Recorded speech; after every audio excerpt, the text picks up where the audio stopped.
आज शैलेश भाई के साथ खास बात में हम बात करेंगे कि पिछली बार जो हमने जो मुद्दे चुने थे, the topics which we spoke about, that where economy is headed, when demand will come back. When we closed our chat last time, there was a tone of optimism, but this time around the optimism will have to wait. It's good to see someone smiling in this market and some in this economy. Well, there is a huge amount of psychological stress that we are going through, driven largely, to my mind, by things that one never expected. Nobody thought that the money that they would deposit into a bank, which is considered safe, would have restrictions on being withdrawn. Your own money you're not being able to take out was an extremely psychologically hurting event. तो उससे जो mood बिगड़ा और direct tax में जो reduction आई, उसमें से कई कंपनियों को तो 2-3 साल के बाद ही इसका वैल्यू दिखेगा, क्योंकि मैट को क्लेम करना है, इंसेंटिव्स को क्लेम करना है, तो 2-3 साल के बाद उसका इफ़ेक्ट दिखेगा. तो वो भी थोड़ा सा लैग के बाद उसका उछाल आएगा. जो हम सोच रहे थे कि उछाल तुरंत आएगा, वो थोड़ा सा लैग के बाद आएगा. और ऐसी कोई बड़ी नीति नहीं देखी हमने कि जिससे लोगों को ये लगे कि पूरा जो व्यवहार है वो चेंज हो सकता है. तो 3 चीज़ की ज़रूरत है अब, आज अगर मूड बदलना हो तो.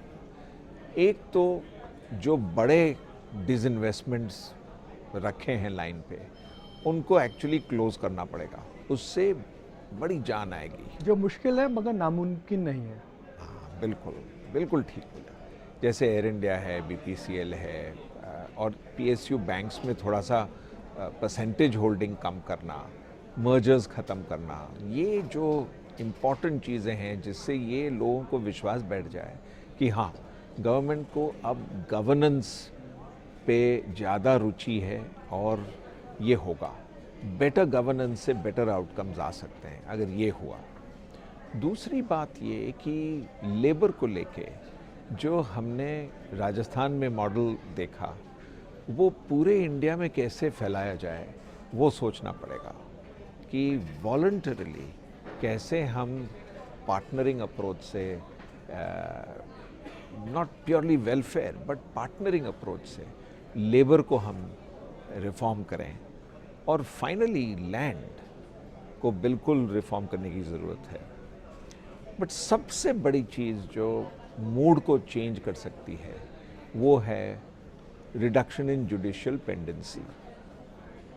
अब आप 3.5 करोड़ केसेस बाकी हैं हमारे कोर्ट्स में, पूरे सब कोर्ट्स को लेकर. उसमें से 75 लाख केसेस नेगोशिएबल इंस्ट्रूमेंट्स के हैं. आर्टिफिशियल इंटेलिजेंस और मशीन लर्निंग लगा के हमने ये देखा कि 6 ही मुद्दे हैं.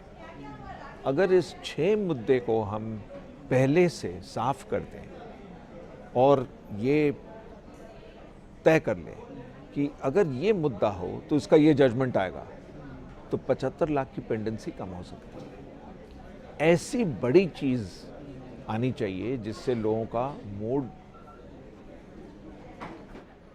You know, a couple of months ago when I spoke to everyone, they said, look, India is not a very tax efficient country. हमारा कॉर्पोरेट टैक्स बहुत ज़्यादा है. सरकार ने एक छक्का मारा, कॉर्पोरेट टैक्स कम करा, सबने सेलिब्रेट करा.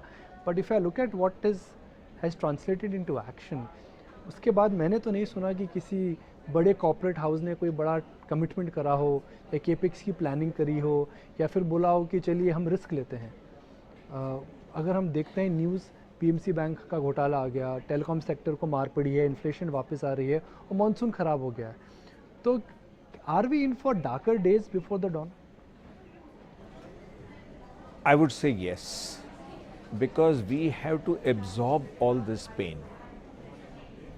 To have 3 companies in the country declare a loss of around 100,000 crores in 1 quarter is unprecedented.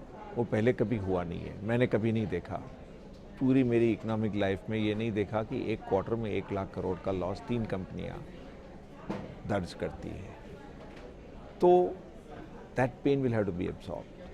NPA का जो पेन है अब धीरे धीरे कम होता जा रहा है, लेकिन वो पेन भी हमको एब्जॉर्ब करना पड़ेगा। तो धीरज रखनी पड़ेगी 6 महीने के लिए, और इस दौरान ये प्रिपरेशन हो रही है। I can share with you कि कई कंपनियां हैं जिन्होंने अपने कैपेक्स प्लान बना लिए हैं। ऐसा नहीं है कि कोई प्लान नहीं बना रहा है। ये टैक्स इंसेंटिव्स जो आए हैं उससे कैपेक्स की जो वो भी लैग है, थोड़ा सा लैग है। जैसे मैंने बताया कि टैक्स क्लेम करने में थोड़ा लैग होगा, उसी तरह कैपेक्स आने में भी थोड़ा लैग होगा। बट एक चीज़ बहुत बड़े पैमाने पे हो रही है कि एसेट यूटिलाइजेशन बढ़िया हो रहा है, और जो ओनर हैं एसेट्स के वो बदल रहे हैं। जैसे कि हमने सुप्रीम कोर्ट के डिसीजन में देखा, आर्सेलॉरमित्तल अब एसआर स्टील को लेगी, तो वो एक बहुत महत्वपूर्ण डिसीजन है।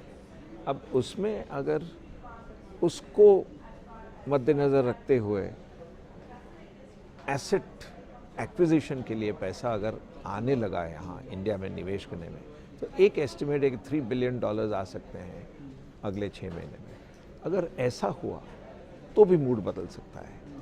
हमको ये देखना है कि जो हमारी एसेट्स है वो अच्छी तरह से चले, अच्छे हाथ में रहे, और नई एसेट लगे। ये तीनों चीज़ होनी चाहिए।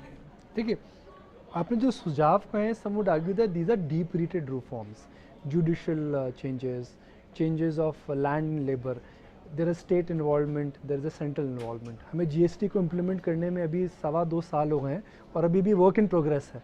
एक रोज़ नई जानकारी मिलती है, एक रोज़ कोई मुद्दा होता है, एक रोज़ कोई टैक्स को विवाद चालू होता है।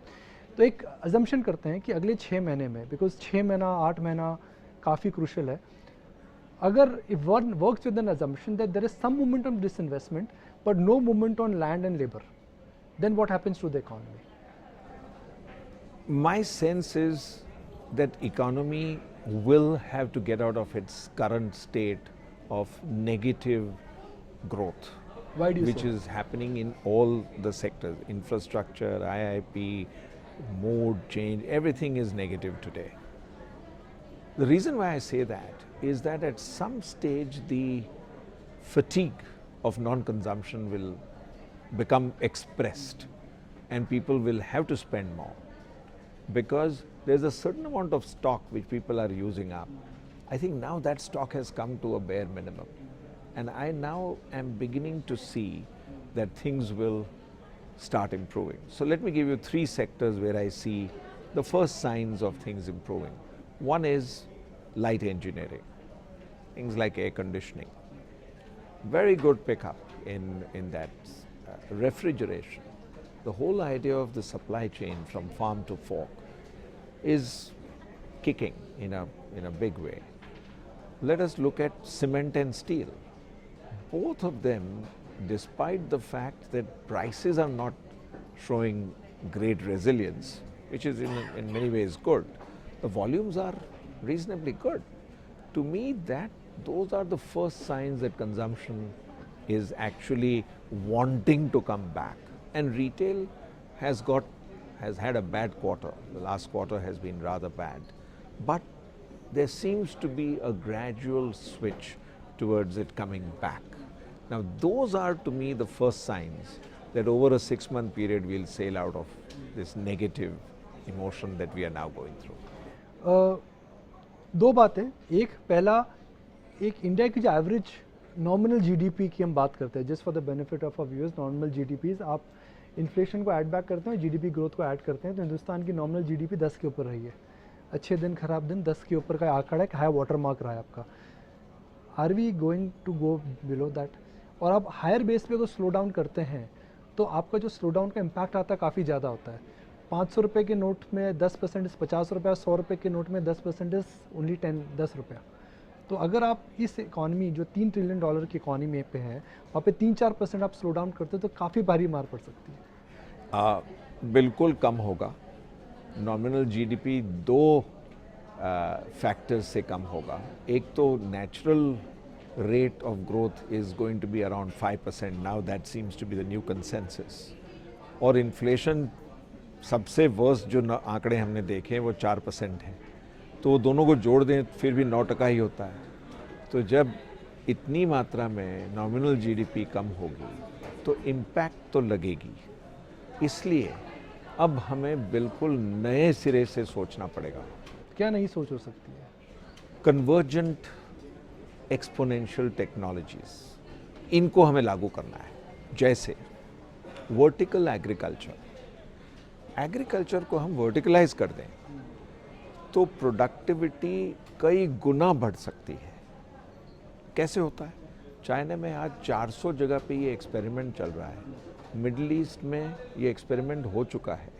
एमिरेट्स एयरलाइंस की करीब करीब पूरी जो फूड आती है वो सब वर्टिकल एग्रीकल्चर से आती है।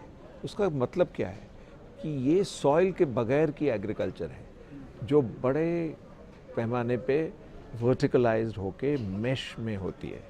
तो आप इमेजिन करिए कि 25 प्रकार के सैलड्स, वेजिटेबल्स, ये सब ग्रो कर रहे हैं वर्टिकलाइज। उनको न्यूट्रिशन यूँ उगा रहे हैं, यूँ नहीं। हाँ, तो उसमें सॉइल बच जाता है, लैंड बच जाती है, पानी बच जाता है। पानी 1% यूज़ होता है, 99% बच जाता है। न्यूट्रिशन ठीक से जाता है, ऑर्गेनिक रहता है, उसमें फर्टिलाइज़र की ज़रूरत नहीं होती है क्योंकि न्यूट्रिशन डायरेक्टली रूट्स को जो एक्सपोज्ड होते हैं मैश में से उन पे जाती है। अब ये अगर हम इंडिया में ले आए तो आप सोच सकते हैं कि एग्रीकल्चर इकोनॉमी में कितना उछाल आ सकता है। दूसरी एक बात ले लीजिए, डायग्नोस्टिक्स। आयुष्मान भारत का प्रोग्राम हमारा दुनिया का सबसे बड़ा हेल्थ प्रोग्राम है। अब उस प्रोग्राम में डायग्नोस्टिक्स का महत्व बहुत बड़ा है। अब हम कैसे डायग्नोस्टिक कर सकते हैं? एक तो हम जो एक्सपेंसिव मशीनरीज़ हैं दुनिया की वो ला सकते हैं, सेकंड हैंड ला सकते हैं, 10 साल बाकी है तो उसको यूज़ कर सकते हैं। ये बहुत ज़रूरी है और होना ही है और हो रहा है। लेकिन अगर हम ये सोचें कि एम्बेडेड सेंसर्स अगर लग जाए लोगों में और उससे ऑटोमेटिक कंटिन्यूस डायग्नोस्टिक्स होता रहे तो प्रिवेंशन जो होगा और इम्यूनिटी जो बढ़ सकती है लोगों की जानने से कि ये दूर दराज के संकेत हैं कि ये इससे बचते रहो, तो बहुत बड़े पैमाने पे आयुष्मान भारत सक्सेसफुल हो सकता है। तो हमें ऐसी टेक्नोलॉजीज़ को दुनिया भर से ढूंढ के यहाँ लानी है। आर्टिफिशियल इंटेलिजेंस और मशीन लर्निंग की बात तो मैंने कही कि हमारी जुडिशियल पेंडेंसी हम 6 हफ्ते में 75 लाख केस सॉल्व कर सकते हैं। क्यों नहीं करते? तो what you are saying is, अगर कोई हमारी लास्ट खास बात के बाद एक बार तो लग रहा था कि इस बार अच्छी दिवाली होगी, दिवाली इस बार ठंडी रही, so are we in for a good Christmas और परहैप्स अ ब्राइटर होली?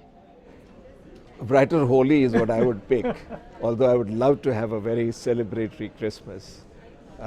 थोड़े असर दिखने लगेंगे क्रिसमस पे, बट होली पे ठीक होगा।